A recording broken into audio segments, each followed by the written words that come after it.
अस्सलाम वालेकुम। एक बार फिर से आपका इस्तकबाल है इस चैनल पर। डियर स्टूडेंट्स, प्रैक्टिस नंबर 1 में से जो ग्रामर पूछा हुआ है उसमें सबसे पहला प्रश्न है व्याकरण घटकांवर आधारित कृति, यानी ग्रामर पर मबनी सवालात। उसमें सबसे पहला प्रश्न पूछा गया है काढ़, यानी जमानों के लिए ये सवाल है। उसमें दो तरह के सवाल आते हैं, एक तो परिवर्तन करना या तो पहचानना। अब यहाँ पर पुढील वाक्यांचा काळ ओळखून लिहा, सामने दिए गए जुमलों का जमाना पहचान कर लिखो। दो जुमले दिए हुए हैं 2 नंबर के लिए। उसमें से पहला प्रश्न है सायंकाळ झाली तरी लख उजेड पडला होता। इसका हमें जमाना पहचानना है और जमाना पहचान कर वही हमको अपने आंसर शीट में लिखना है। ये सवाल लिखने की जरूरत नहीं।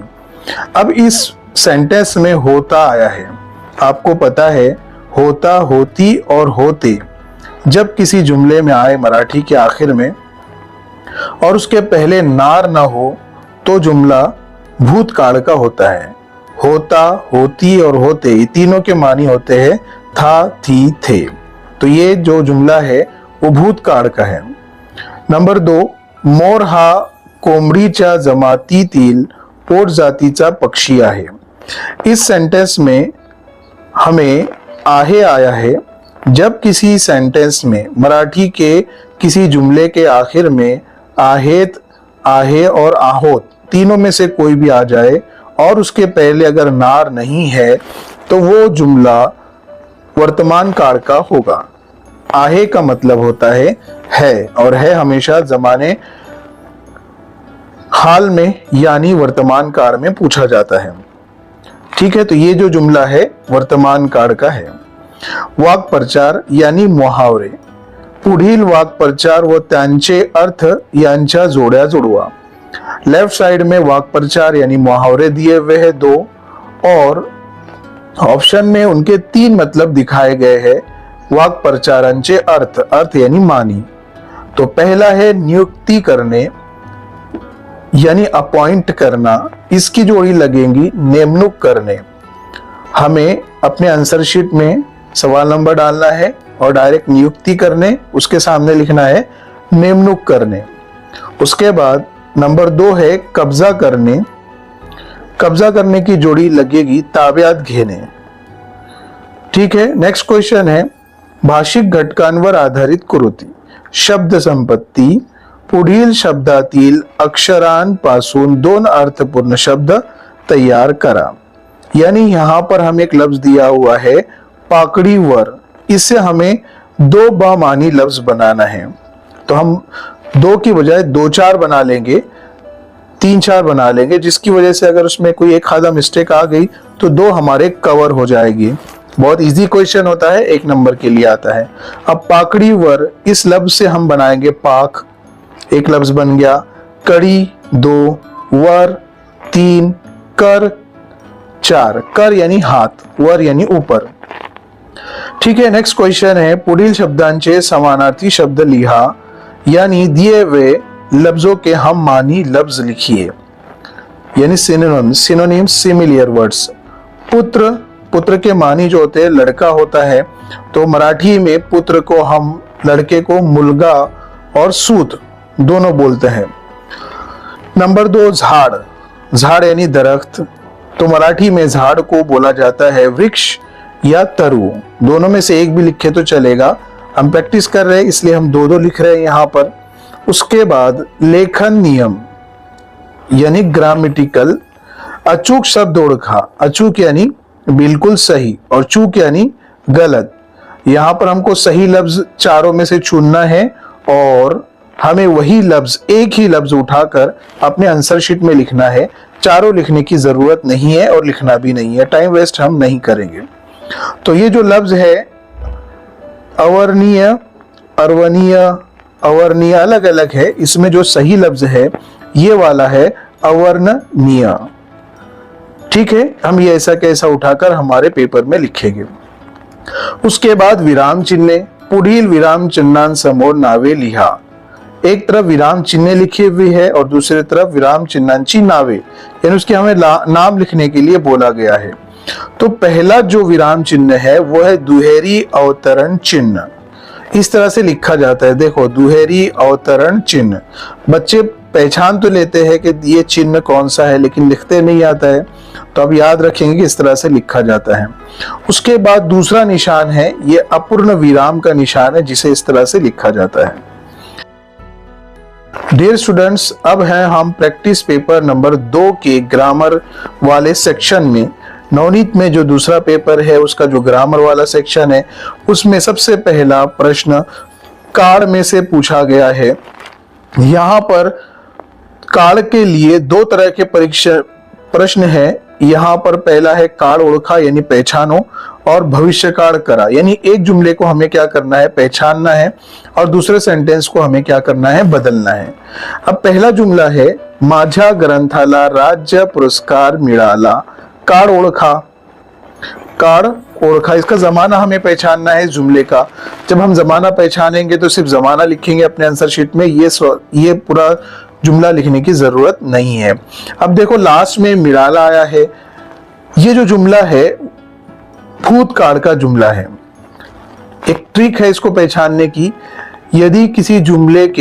यदि मराठी के किसी जुमले के आखिरी वर्ब के साथ ला, ली, ले, लो, लाली, ले लो, इनमें से कोई एक हुर्फ आता है और उसके आगे कुछ नहीं होता है, तो वो जुमला भूतकाल का होगा।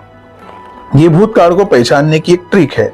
उसके बाद तो ये जमाना कौन सा हुआ, भूतकाल का, हम अपने आंसर शीट में भूतकाल लिखेंगे। उसके बाद सुगरण झोका झाडाला टांगते। अब ये तो जुमला हमें वर्तमान काल का है, लेकिन तब्दील करना किस में है, भविष्य काल में। यहाँ पर भविष्य काल करा, करा यानी करो, इसको हम भविष्य काल में चेंज करेंगे, तो कैसा बनेगा वो, सुगरण झोका झाडाला टांगेल, इस तरह से वो जुमला बनेगा। उसके बाद वाक्य प्रचार यानी मुहावरे। देखो लास्ट टाइम हमें जोड़ियां लगाने के लिए आई थी, लेकिन यहाँ पर अब क्या बोल रहा है, ऑप्शन में से सही ऑप्शन चुनकर उसके सामने लिखना है। पुढील वाक्य प्रचारांचा योग्य अर्थ पर्यायातून शोधून निवडून लिहा। दिए हुए मुहावरों का मुनासिब मतलब के साथ ऑप्शन में से चुनकर लिखिए। यहाँ पर वाक्य प्रचार क्या है, चंगल उड़ने, चंगल उड़ने, तो इसका जो जवाब होगा चैन होने। इसे उसका जो जोड़ी लगेगी उसके सामने हम लिखेंगे चैन होने। कुरकुर करने, कुरकुर करने, इसकी जोड़ी लगेगी तकरार करने यानी शिकायत करना। उसके बाद भाषिक घटकांवर आधारित कृति शब्द संपत्ति, उसमें समानार्थी शब्द लिखना है। नवनीत, नवनीत का समानार्थी शब्द होगा लोनी यानी घी। रात्र, रजनी, रात्र यानी रात, रजनी को भी रात बोला जाता है। उसके बाद पुढील शब्दातील अक्षरांपासून 2 अर्थपूर्ण शब्द तैयार करा। उसमें महाभारत हमें दिया हुआ है और महाभारत से हमें 2 लफ्ज बनाना है, हम 2 की बजाय 4 बनाएंगे। अगर 2 बनाना रहे तो हम कैसे बनाएंगे, पहले बॉक्स में हम लिखेंगे महा और दूसरे इसमें भारत, बस हो गए, 2 लफ्ज बन गए, कितना इजी होता है। और अगर और बनाना रहे तो हम कैसे बनेंगे, भार यानी वजन, हार यानी हार, हाथ, हाथ यानी हाथ, ठीक है, इस तरह से। उसके बाद वाला क्वेश्चन है, डियर स्टूडेंट्स थोड़ा मैं फास्ट जा रहा हूं, ये हम रिवीजन कर रहे हैं, आपका रिवीजन फास्ट होना चाहिए, इसलिए हम कोशिश करेंगे। अगर आपको नहीं समझ में आ रहा है तो प्लेबैक करके देख सकते हैं। अब ये क्वेश्चन है, चुकीचा शब्द योग्य करून लिहा। अब हम यहाँ पर गलत दिया हुआ है, आप उसको क्या करेंगे, सही करके लिखेंगे। अब यहाँ पर मकबरा ऐसा लिखा हुआ है, तो उसको हम सही करेंगे, तो सही लफ्ज क्या होगा, मकबरा। दूसरा है भूमिति, भूमिति लिखा हुआ है लेकिन उसकी स्पेलिंग गलत है, हम इस तरह से लिखेंगे भूमिति। मी की जो विलांटी आएगी वो पहली आएगी, ओके, और उकार दूसरा आएगा, इस तरह से हो जाएगा भूमिति। इस पर आपको 1 नंबर मिल जाएगा। विराम चिन्ह, विराम चिन्हांसमोर नावे लिहा, हमें निशानात दिए हुए हैं और हमें उनके नाम लिखना है। तो पहला जो निशान है एक्सक्लेमेटरी का, उसे हम मराठी में बोलते हैं उद्गार वाचक चिन्ह। उद्गार वाचक चिन्ह इस तरह से लिखा जाता है। नंबर 2 निशान है अर्धविराम, सेमीकोलन, तो तो अर्धविराम इस तरह से लिखते हैं। डियर स्टूडेंट्स, अब है हम नवनीत के प्रैक्टिस पेपर नंबर 3 में। इस पेपर में इस तरह का ग्रामर पूछा हुआ है और उसमें सबसे पहला सवाल है कार्ड के हिसाब से। उसमें पहला सवाल है, जमाने का जो सवाल है कार्ड के हिसाब से, उसमें पहला सवाल है झाडावर फुले हंसू लागतील, दरख्त पर फूल हंसने लगेंगे। मैंने उर्दू में ट्रांसलेट आपको कर दिया है, इसलिए आपको समझ में आ गया होगा कि जुमला जो है भविष्यकाल का जुमला है। तो हम लिखेंगे भविष्यकाल। आपण उगाच अभिमान बाळगतो, भूतकाळ करा। दूसरा जुमला है, उसको चेंज करना है भूतकाळ में। तो जुमला कैसे बदलेगा? हमें अगर भूतकाळ करना है तो किस तरह से करेंगे? आपण उगाच अभिमान बाळगला, हमने फालतू में इस तरह का फक्र महसूस किया। बाळगला होता भी अगर हमने लगा दिए तो भी वो जुमला भूतकाळ में चला जाएगा। वाक्प्रचार यानी मुहावरे, वाक्प्रचार व त्यांचे अर्थ यांच्या योग्य जोड्या जुड़वा। मुहावरे और उनके मतलब के साथ उनकी जोड़ियां लगाओ। अकांत मारने की जोड़ी लगेंगी। खूब दुख होने यानी बहुत ज़्यादा तकलीफ होना। काढता पाय घेने, उसकी जोड़ी लगेंगी निघून जाने यानी निकल कर जाना। उसके बाद वाला सवाल है शब्द संपत्ति में समानार्थी शब्द लिहा यानी हम मानी अल्फाज लिखो। तो भूमि यानी ज़मीन, तो मराठी में भूमि को धरती और ज़मीन भी बोला जाता है। उसके बाद दूसरा प्रश्न है फूल, तो फूल का समानार्थी शब्द होगा पुष्प यानी फूल, सुमन यानी फूल। ऐसे 2 लफ्ज़ आपको एक एक ही लिखना है, चूँकि हम प्रैक्टिस कर रहे हैं आपको याद रहने के लिए 2 हम लिख रहे हैं, जो याद आएगा वो लिख देना। उसके बाद वाला क्वेश्चन है शब्दांचा योग्य क्रम जुड़वून वाक्य तैयार करा, यानी लफ्ज़ों की तरतीब सही जोड़कर एक बामानी जुमला बनाओ। यहाँ पर एक जुमला है लेकिन वो बराबर नहीं है, उसका कोई मतलब नहीं निकलता है। हमें लफ्ज़ों की तरतीब बनाकर एक सही जुमला बनाना है। तो जुमला कैसे बनेगा? तरफ या शब्दाचे सर्वांनाच आश्चर्य वाटले। हमने उस लफ्ज़ों को क्या किया? सीक्वेंस में जोड़ा, तो जुमला बना तरफ या शब्दाचे सर्वांनाच आश्चर्य वाटले। उसके बाद वाला क्वेश्चन है चुकीचा शब्द योग्य करून लिहा, जो गलत लफ्ज़ है इसके अंदर वो हमें सही लिखना है। तो इसमें राष्ट्रीय पक्षी म्हणून त्याची निवड करण्यात आली। इस जुमले के अंदर जो राष्ट्रीय था वो हमने सही किया और म्हणून भी हमने सही किया। जुमला जैसा कि वैसा है। इस तरह का क्वेश्चन बहुत कम आता है, लेकिन अब याद रखो, मैंने कहा ना आपको आपके सामने नए नए सवालात आएंगे।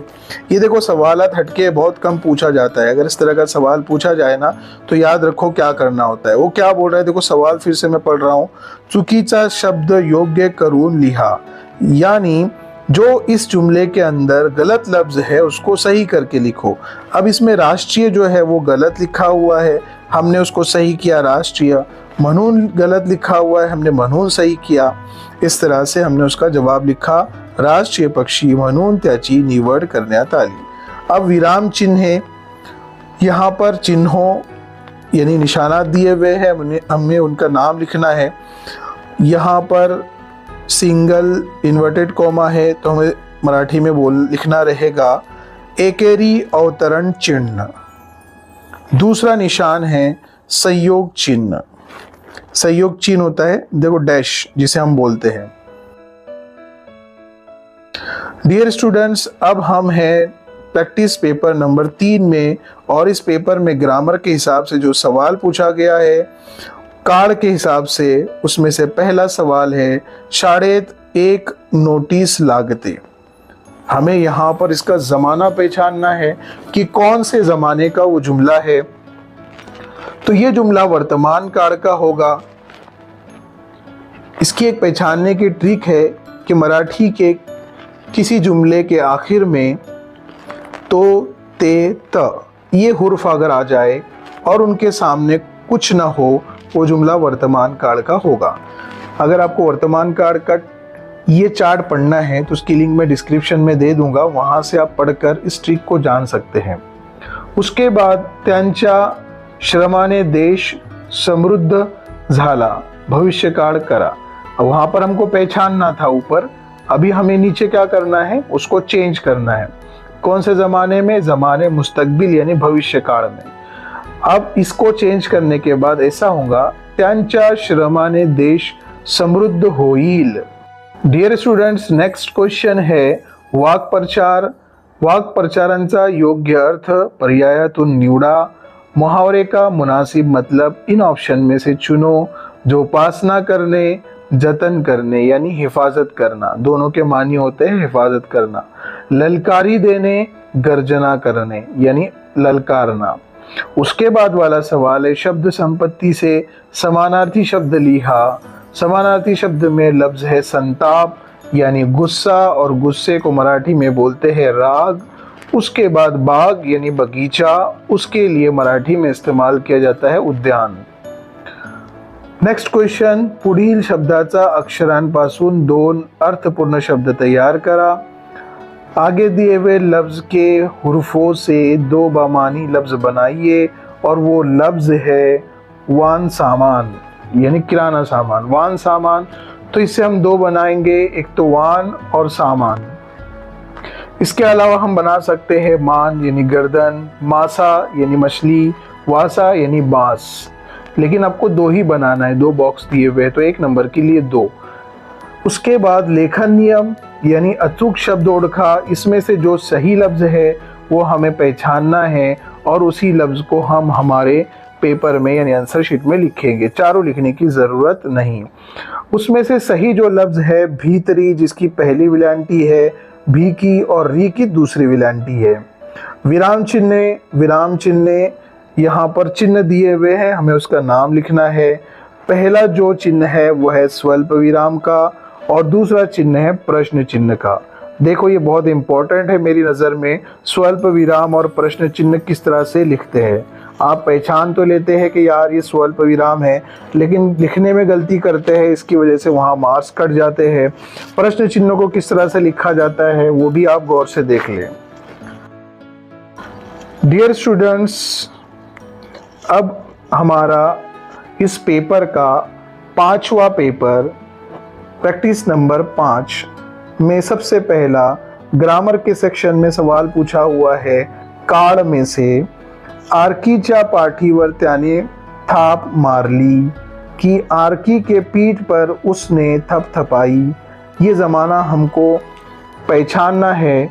लास्ट टाइम मैंने कहा था कि मराठी के आखिरी जुमले में, मराठी के जुमले के आखिरी वर्ब के साथ अगर ला, ली, ले, लो इनमें से कोई हुर्फ आ जाए और उसके आगे कुछ ना हो तो वो जुमला भूतकाल का होगा।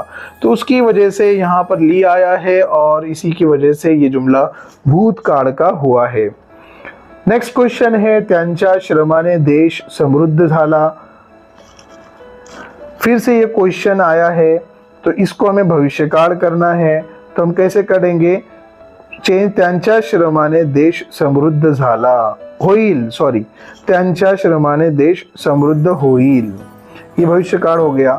उसके बाद वाक्प्रचार यानी पुढील वाक्प्रचार अर्थासोबत जोड्या लावा। दिए हुए मुहावरों का उनके मतलब के साथ जोड़ी लगाओ। गंध नसने, माहित नसने, इसकी जोड़ी किससे लगेंगी? माहित नसने यानी बिल्कुल मालूम नहीं रहना। गायब होने, उसका जवाब लगेगा नाही से होने, बिल्कुल खत्म हो जाना, गायब हो जाना। नेक्स्ट क्वेश्चन है शब्द संपत्ति में हमें समानार्थी शब्द लिखना है। यहाँ पर दिया हुआ है हाथ। हाथ को मराठी में बोला जाता है हस्त या कर। याद रखो, हस्त या कर ये मराठी में बोलते हैं। उसके बाद नदी, नदी का समानार्थी शब्द होगा सरिता। नेक्स्ट क्वेश्चन है पुढील शब्दांचा योग्य क्रम जोड़ून अर्थपूर्ण वाक्य तैयार करा, कि नीचे दिए हुए लफ्जों की तरतीब सही करके एक बामानी जुमला हमें बनाना है। यहाँ पर हमें वर्ड दिए हुए हैं, इन वर्ड से अलग अलग कोई मतलब नहीं निकलता है, हमें इनकी ऐसी तरतीब लगाना है कि कोई वो एक जुमला बन जाए। तो कैसे बनेगा? आरकीच्या वडिलांनी काढता पाय घेतला, यानी आरकी के अब्बू जान पीछे हट गए, ऐसा उसका मतलब निकला। लेकिन कब? जब हमने इसको तरतीबवार अच्छे से लगाया। अभी इसका कोई मतलब नहीं निकल रहा है, लेकिन हम तरतीब से लगाए तो उसका मतलब निकल रहा है। याद रखो, इस तरह का क्वेश्चन आ सकता है। लेखन नियम, पुढील शब्द अचूक लिहा। यहाँ पर कुछ लफ्ज है जो गलत दिए हुए हैं, उनको अचूक लिखना है, यानी बिल्कुल सही लिखना है। यहाँ पर पोशाक गलत लिखा हुआ है, पोशाक इस तरह से लिखा जाता है पोशाक। विशिष्ट गलत लिखा हुआ है, विशिष्ट इस तरह से लिखा जाता है जिसमें ट आता है, ठ नहीं आता है। याद रखना, एक मामूली सा फर्क है। नेक्स्ट है विराम चिन्ह। यहाँ पर अब देखो, यहाँ पर हमें नाम दिया हुआ है और हमें निशान लगाना है। अभी तक क्या हो रहा था, अभी हमें निशान दिए हुए थे, हमें उनका नाम लिखना था, लेकिन यहाँ पर नाम दिए हुए है, हमें निशान लगाना है। अब पहला है अपसरण चिन्ह। अपसरण चिन्ह डैश से थोड़ा बड़ा होता है, इस तरह से। पूर्ण विराम यानी full stop. Full stop Marathi में भी वैसा ही होता है जैसे इंग्लिश में होता है। डियर स्टूडेंट्स, आज हमने बहुत कम समय के अंदर मराठी के नवनीत के 2025 का जो बुकलेट है, पांचों पेपर का ग्रामर हमने कवर किया है। मुझे उम्मीद है कि आपको पसंद आया होगा। हम नेक्स्ट लेक्चर में गद्य और पद्य के अलग अलग वीडियो से सरफराज होंगे। फिर मिलेंगे इंशाअल्लाह, तब तक अल्लाह हाफिज़।